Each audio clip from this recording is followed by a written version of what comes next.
सभी दर्शकों को मेरा नमस्कार। मैं हूं पुनीता गिरी। तो बात करते हैं बड़ी खबरों की। फ्लोयड मैवेदर शताब्दी की सबसे बड़ी फाइट के चैंपियन बन गए हैं। उन्होंने कांटे की टक्कर में मैनी पकियाओ को हराया। मैवेदर के 116 अंक थे और पकियाओ के 112 अंक। पकियाओ के खिलाफ हुए इस महामुकाबले में शुरुआती 2 राउंड्स में मैवेदर आगे थे। इसके बाद पकियाओ ने वापसी करते हुए अगले 2 राउंड जीते। दोनों के बीच कांटे की टक्कर रही, लेकिन आखिरी कुछ राउंड्स में मैवेदर रिंग में पकियाओ पर भारी पड़ते नजर आए। इस जीत के साथ ही मैवेदर 1142 करोड़ रुपए के हकदार बन गए। ये फाइट अमेरिकी शहर लास वेगास में MGM ग्रैंड एरिना में हुई। इसे करीब 16,500 लोगों ने देखा। भारतीय प्रधानमंत्री नरेंद्र मोदी ने अपनी चीन यात्रा से पहले ही चीन के साथ बॉर्डर कारोबार के नियमों में कई प्रकार की छूट प्रदान कर दी है। भारत और चीन के बीच खेप और लेन देन अवधि में वृद्धि करके सीमा व्यापार नियम में सहायता देने के लिए भी छूट प्रदान कर दी गई है। जबकि मोदी मई में 3 देशों की यात्रा पर जाएंगे। मोदी चीन, मंगोलिया और दक्षिण कोरिया का दौरा करेंगे। एक विज्ञप्ति में directorate general of foreign trade ने इस बारे में बोला है कि नाथुला मार्ग से कारोबार होने के हालात में CIF अवधि को 1 लाख रुपए प्रति माह, खेप में वृद्धि कर 2 लाख रुपए प्रति खेप कर दिया गया है। गुंजी और नाम्या शिपकिला मार्ग होकर कारोबार के लिए अभी भी स्थिति के अनुसार CIF अवधि एक विदेश से आने वाले माल के लिए 25,000 रुपए है, जिसमें अब वृद्धि कर उसे 1 लाख रुपए तक कर दिया गया है।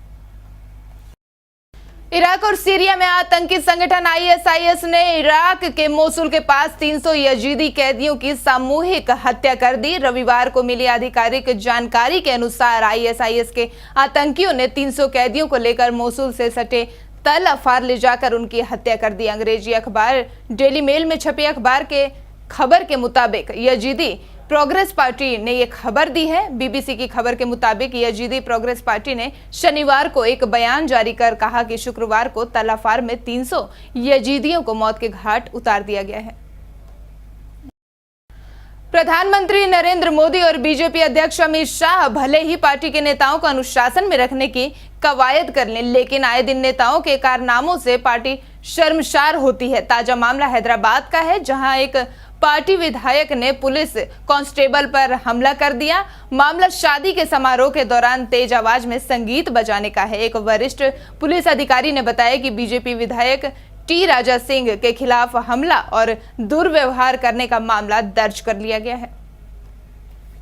कारोबार के मिश्रित रुख के बीच लगातार दूसरे दिन भी सोने की कीमतों में गिरावट आई और कमजोर वैश्विक रुख के अनुरूप इसकी कीमत 160 रुपए की गिरावट के साथ 27,030 रुपए प्रति 10 किलोग्राम रह गई। जबकि औद्योगिक इकाइयों की लिवाली उभरने से चांदी की कीमत 510 रुपए की तेजी के साथ 37,210 रुपए प्रति किलोग्राम हो गई। बाजार सूत्रों ने बताया कि कमजोर होते ही वैश्विक रुख के कारण सोने पर दबाव पड़ा।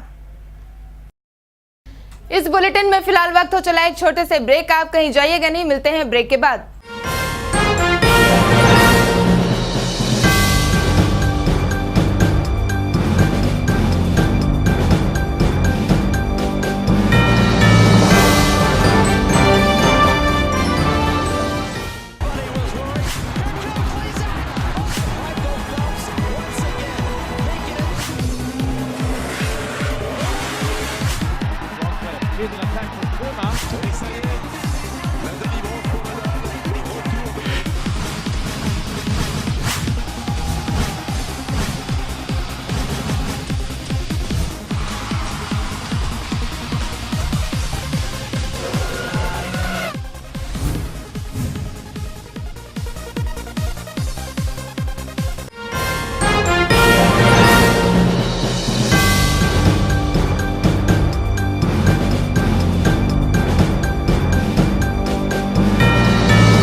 ब्रेक के बाद आप सभी का स्वागत है। तो अब बात करते हैं बॉलीवुड की। जी हां, बॉलीवुड के जाने माने अभिनेता रणवीर कपूर और अनुष्का शर्मा की आने वाली फिल्म बॉम्बे वेलवेट जल्द ही रिलीज होने वाली है।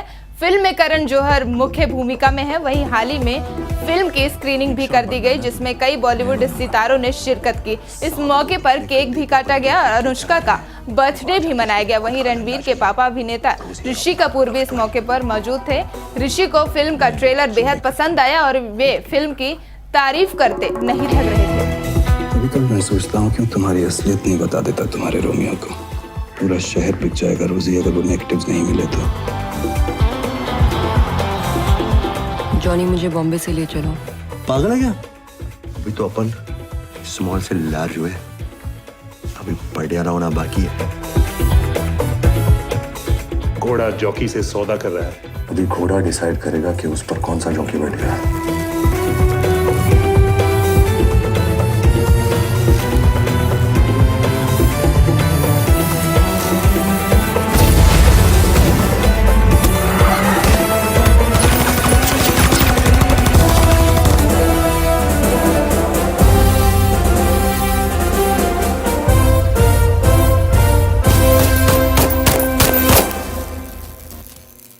रोजी को कोई हाथ नहीं लगाएगा, उसको अपन मारेगा, बस अपन। प्रसिद्ध अभिनेता शशि कपूर को प्रतिष्ठित दादा साहेब फाल्के पुरस्कार रविवार को मुंबई में दिया गया। उनके परिवार ने सूचना एवं प्रसारण मंत्रालय को बताया कि स्वास्थ्य संबंधी कारणों के चलते कपूर के लिए राष्ट्रीय पुरस्कार वितरण समारोह में शामिल होने के लिए दिल्ली आना बड़ा मुश्किल था। सूत्रों ने बताया कि हो सकता है कि सूचना एवं प्रसारण मंत्री अरुण जेटली या राज्य मंत्री राज्यवर्धन राठौर एक समारोह में कपूर को यह अवार्ड प्रदान करने के लिए मुंबई जाएं। कपूर परिवार में कई ऐसे फिल्मी सितारे हैं। समझा जाता है कि जब शशि कपूर को प्रतिष्ठित दादा साहेब फाल्के पुरस्कार से सम्मानित किया गया तो वे सभी वहां पर मौजूद थे। द रॉक के नाम से मशहूर हॉलीवुड के एक्शन कलाकार ड्वेन जॉनसन ने बॉलीवुड के कलाकार वरुण धवन को जन्मदिन की बधाई देने के लिए धन्यवाद दिया। जॉनसन 2 मई को 43 साल के हो गए और वरुण ने ट्विटर पर बधाई दी। वरुण ने ट्वीट किया था, जन्मदिन की बधाई बिग मैन, मेरी प्रेरणा, मनोरंजन की दुनिया में सबसे रोमांचक व्यक्तित्व फास्ट एंड फ्यूरियस के कलाकार जॉनसन ने भी ट्वीट करके वरुण का धन्यवाद दिया। उन्होंने लिखा, धन्यवाद दोस्त और सारे भारत को ढेर सारा प्यार। विस्थापित कश्मीरी पंडितों के पुनर्वास को लेकर आ रहे विभिन्न सुझावों और बयानों से नाराज कश्मीरी पंडितों ने जंतर मंतर पर प्रदर्शन किया। प्रदर्शनकारियों ने पाकिस्तान के झंडे भी फूके। उनका कहना था कि इस मुद्दे पर उनकी भी राय ली जानी चाहिए थी। गौरतलब है कि विस्थापित पंडितों के पुनर्वास को लेकर केंद्र सरकार, प्रदेश सरकार और अलगाववादियों की तरफ से अलग अलग विचार सामने आ रहे हैं। आपको बता दें कि केंद्र सरकार ने जम्मू कश्मीर सरकार से कश्मीरी पंडितों के लिए टाउनशिप बनाने के लिए जमीन उपलब्ध कराने को कहा है। नेशनल कॉन्फ्रेंस और कुछ अलगाववादी नेता कश्मीरी पंडितों के लिए अलग टाउनशिप बनाने के विरोध में हैं। नेपाल में विनाशकारी भूकंप और उससे फैली तबाही के करीब 1 सप्ताह बाद रविवार को भी वहां भूकंप के 3 झटके महसूस किए गए। राष्ट्रीय भूकंप केंद्र के अनुसार रविवार को भूकंप का पहला झटका महसूस किया। भूकंप का केंद्र सिंघलापुर चौक जिले में पाया गया। इसकी तीव्रता रिएक्टर पैमाने पर 4.5 आंकी गई। इसके बाद 2 और झटके महसूस किए जिनकी तीव्रता रिएक्टर पैमाने पर 4 आंकी गई। इन झटकों का केंद्र धडिंग और गोरखा जिलों में पाया गया। इस बुलेटिन में केवल इतना ही। मुझे दीजिए इजाजत। नमस्कार।